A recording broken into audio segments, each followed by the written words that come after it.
Well, welcome to this edition of Human Wisdom Live. And today we're going to be talking about a really important subject, which is all our prejudices and how they express themselves in the world, either in the form of racism or homophobia or anti-Semitism or Islamophobia or whatever. My guest today is Tinamarie Rodrigues, who is the CEO of Miss Tinamarie Speaks, a leadership speaker and a human wisdom coach. So Tinamarie, welcome. Thank you, Dr. Manoj. It's a pleasure to be here with you. And Tinamarie joins us from Atlanta in Georgia. And we're going to be exploring a few questions. What effect does racism have on the victim, on the perpetrator, and on the world as a whole? How can we be free of it? And is it a gift we can give ourselves? Why have all the laws that we've created, enacted against it, had such limited benefit? What are the hidden drivers in our thinking that are behind the prejudices that we feel? And how can we address this with compassion? And Jules, now you've been a victim of it yourself, you said. Yes, I have. I have come from a very mixed culture. I am, as you see, my name is Rodrigues. That is a Hispanic last name, but that was through marriage. I am not Hispanic, even though there's many beautiful Hispanic people in the world. I'm Black American and American Indian with a touch of Irish and Polish. Right. So within my family, we have the United Nations and it's expanded. But growing up, there was a lot of prejudices because I was the first, as they use the term, mixed child. So the effects of prejudices and division causes a lot of the times, and I can speak through personal experience, of a lack of fear, a lack of unworthiness. So you mean you having fear? Having fear, yes. Having fear, not really knowing, are you good enough? Because you're hearing different phrases from people within your own family or your extended family saying there's something wrong.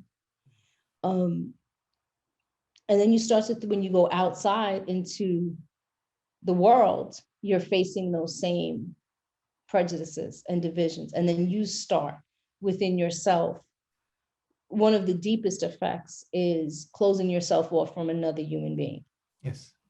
So you begin to doubt yourself. You live in fear. You don't think you're any good. But in yourself, then you start disliking or hating almost the other side because you feel, because they have hurt you and harmed you. And that and you also, I'm sorry again. You're also hating yourself. You're hating that person who inflicted that on you, and you're also hating yourself because you feel, then you begin to feel and think that it's something wrong with you. Yes. Now, you told me a moving story about your grandmother. Yes, my great-grandmother. Both of my great-grandparents, one, of course, they came from Ireland and Poland. They were immigrants. My other grandmother, which is my father's great-grandmother, my great-great-grandmother was a slave. It has been documented. We have the documents to prove it. And she would never look up at a white person. She would always keep her head bowed. No, ma'am, no, sir. Even though that sometimes is a sign of respect that we teach children to say, yes, sir, no, ma'am, yes, ma'am.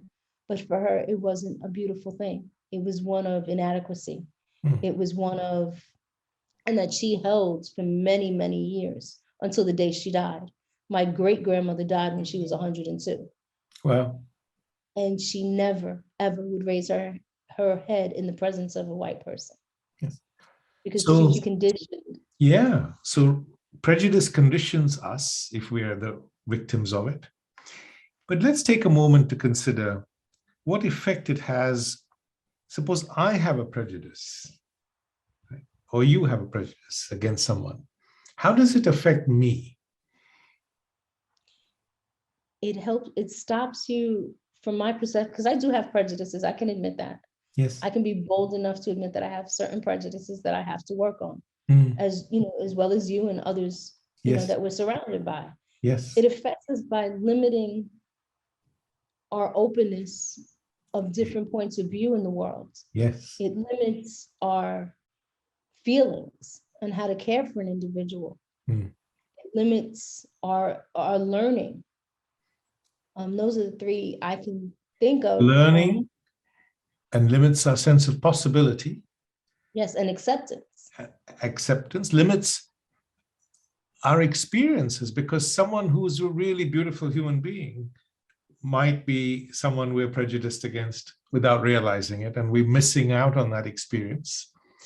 But also in our own heart, it creates fear. If I'm prejudiced against, say, Black people, and I meet a Black person, I'm immediately afraid, right? Or whatever that might be. And of course, this fear in me, I can never be happy. Right? I can't be at ease with myself. I can't be free. So though we always talk about the victims of prejudice, the person who has that prejudice is also suffering. Right? Is actually suffering more. Yes. Yes. Because they've put themselves in a prison that they refuse or unable to get out of that prison. Yes. And the expression of this prejudice, when it actually starts harming other people. Yes. And we've seen history is full of these stories. You know, in the Second World War, the Jews were exterminated and so on, and many other minorities too. Yes. Based on, again, prejudice, racism, all of that, right? And as we see, history is repeating itself, unfortunately. Yes, and it does all the time, because the human mind is the same.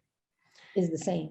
Yes, but it's our inner suffering that then drives people to try and hurt other people, right? So when I talk to children in schools and I say, what is going on in the mind of the bully, you know, he's bullying people? Children as young as 8 will say, well, they're just suffering. Very true, and they're fearful. And they're fearful, yes. They're very fearful. Yes, and bullying is a way of them expressing and having a release of their inner suffering. So in a way, racism and prejudice, when it's expressed and harms others, is a way of people just expressing their own inner frustrations with themselves, right? Yes. Okay. But my next question is, why have all the laws that we've enacted in all the countries in the world had such limited benefit? Or why is prejudice still so common, racism so common in the world? Laws cannot change what is in man's minds or hearts. Right. We've seen it repeatedly. We have laws for many reasons to keep order. But the one law, a physical law, so to speak. But this is not a physical. No. It's the outward expression is physical, yes. But it starts in the minds and the hearts of every human being. Yes. And that's something that a law cannot reach. Define. Yes. Cannot reach or define. Yes. Yes. Cannot reach or define. Yes. And that's evident in all the laws that we have right now in the world. Yes. Do we have universal laws? Yes, we do. The person who carries a prejudice or would never admit to it, would they? They just think it's an opinion. They're very certain that they have, you know, that's their view, right? That, yes. So it's really hard for us to spot our own prejudices, isn't it? And what clues can we look for to note, that's actually, I've got a prejudice here. I need to look out for it. Generalizations, saying, well, all people are like this. Yes. All Black people are thieves. All white people are sneaky. All people from the UK are strange because of their words. Um, Yes.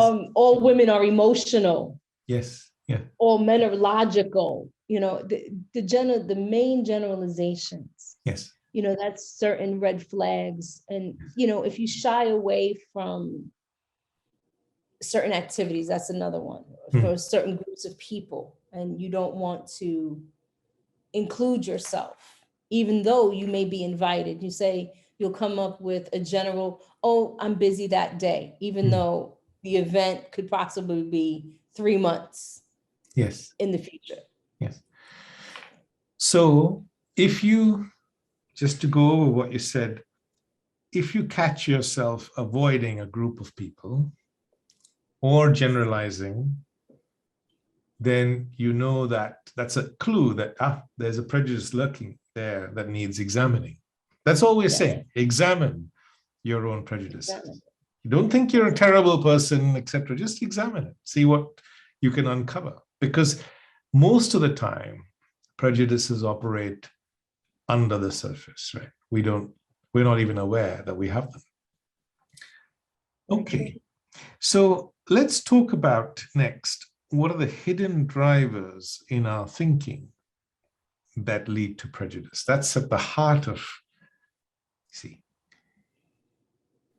The root of prejudice is a lack of understanding, a lack of knowledge, and a lack of compassion.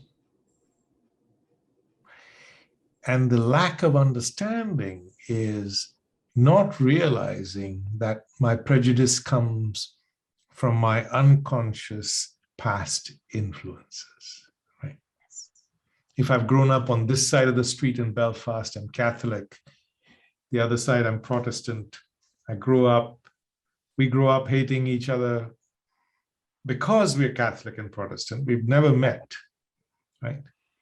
Exactly. And that's the same here in the United States. We have different socioeconomic backgrounds. If someone is in a better neighborhood versus the hood, as they call it, there's definite prejudices in there. Yes. And only because we live on different sides of the street. Yes.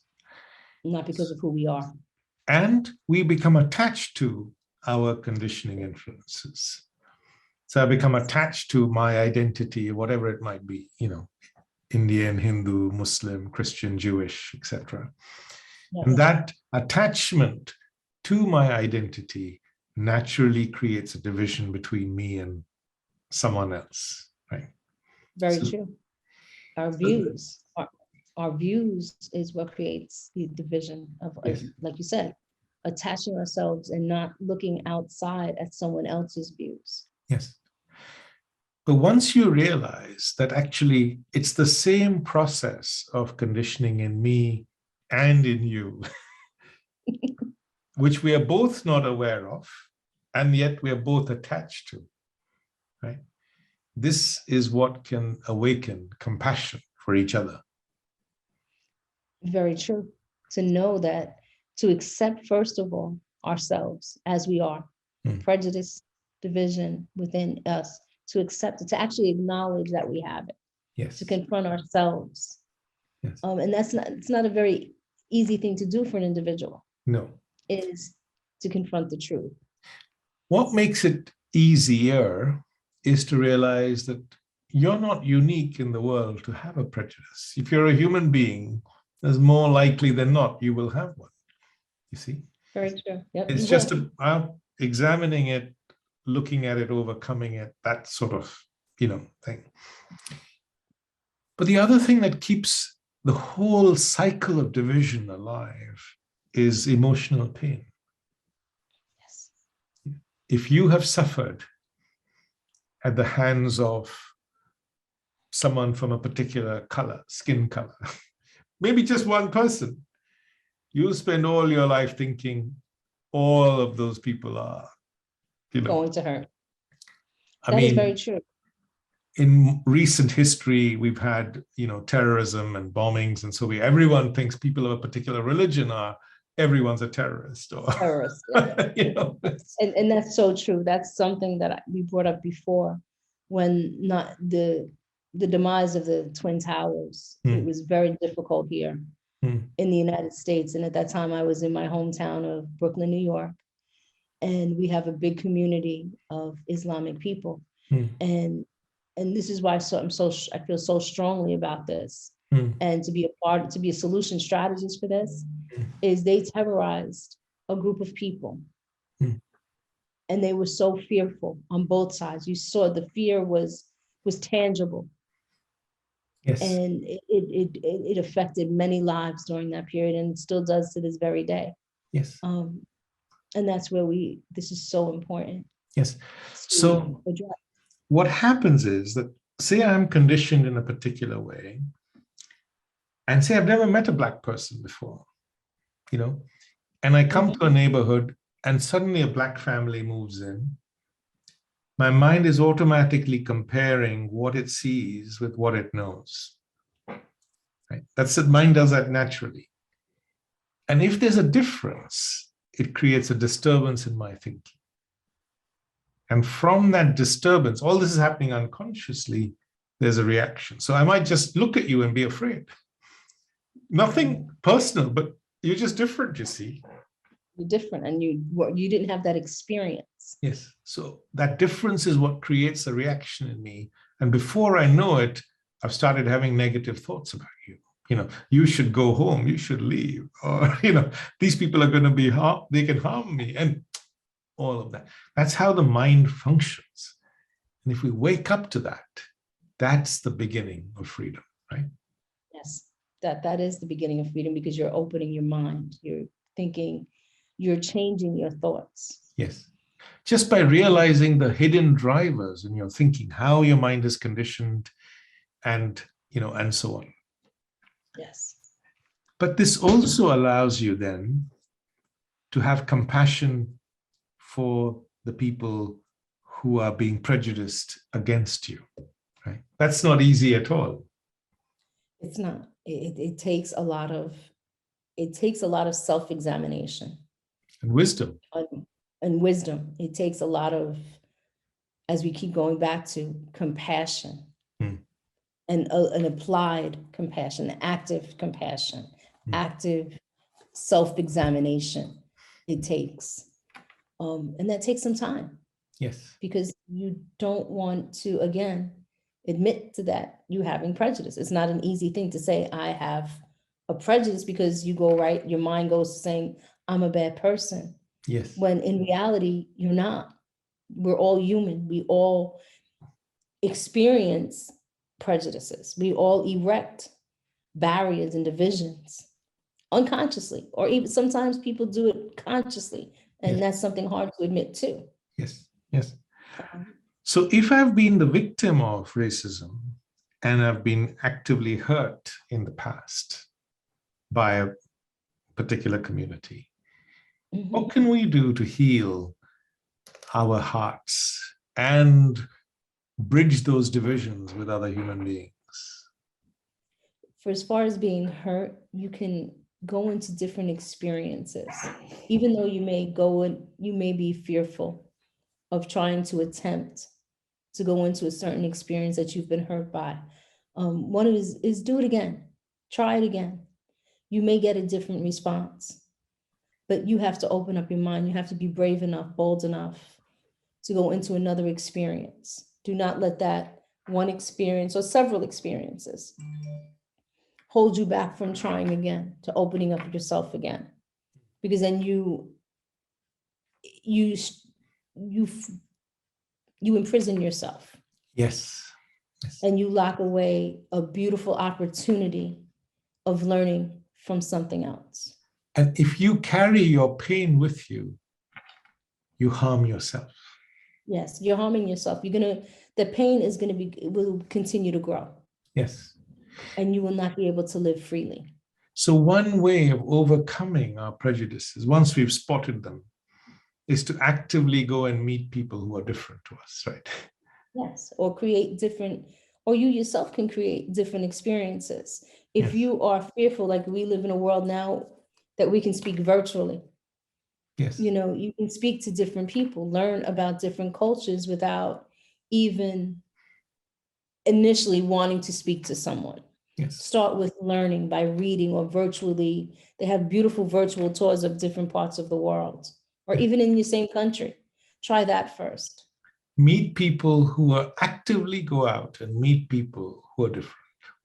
Because your mind, left to its own devices, its comfort zone is to be with people like itself, people like us, right? Same skin color, people who think like us, because my mind wants to feel at ease, comfortable, doesn't want to be challenged, right? But if I see the division that's going to cause in the world, and if I want to be a beacon of light, if I want to be a force for good, a force for healing in the world, then I have to get past out of my comfort zone, step out and say, hey, Tinamarie, you're Black. How interesting. I've never met a Black person before. Right. Or I've never met anybody from the UK before, so let's sit down and have a conversation. Yes. So we all have to step out of our comfort zones if we are going to heal the world and be beacons of light. That's all we can be, because governments aren't going to fix it, are they? I wholeheartedly believe, and a lot of people have, as we all share globally, since prejudice and division is a global pandemic, we have to realize the politicians are people with a responsibility to each and every person. But at the end of the day, they're still people, human beings, like you and me, just like you and I, except their face is out there in the world, but they're also people with their own prejudices, yes, and divisions, yes, that they have not yet accepted nor want to admit, or understood.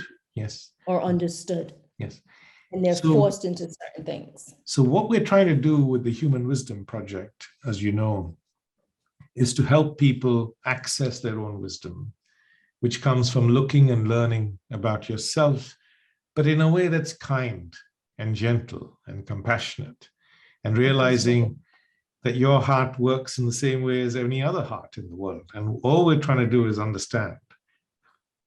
And just like we understood the way the heart works, allowed us to prevent so many problems linked to the heart.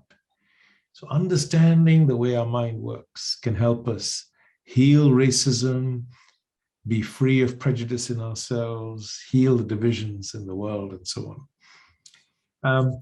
I might take a minute just to introduce our viewers to the Human Wisdom app, Tinamarie, just to show them the resources that there are on this particular subject. So this is the app. It goes from top to bottom and right to left. A number of features here at the top. This section introduces the idea of wisdom. But the main module that speaks to the subject is conditioning. How our mind is unconsciously influenced by all its past and how it becomes attached to it, and how that then drives prejudice and racism. So this is a really beautiful module to explore. And right at the bottom of the app is a video on how we can tackle racism using this wisdom. And I'd encourage everyone to have a good look at that. So what about a nice little summary, Tinamarie, of what we've been exploring? What shall we ask our viewers and listeners to take away? I would love for our listeners to take away, be gentle with yourself, examine yourself daily, build those bridges of compassion and understanding, and to really expand your mind through knowledge. You have brought up a great point before, that Jesus had said, forgive them for they know not what they do. Yes.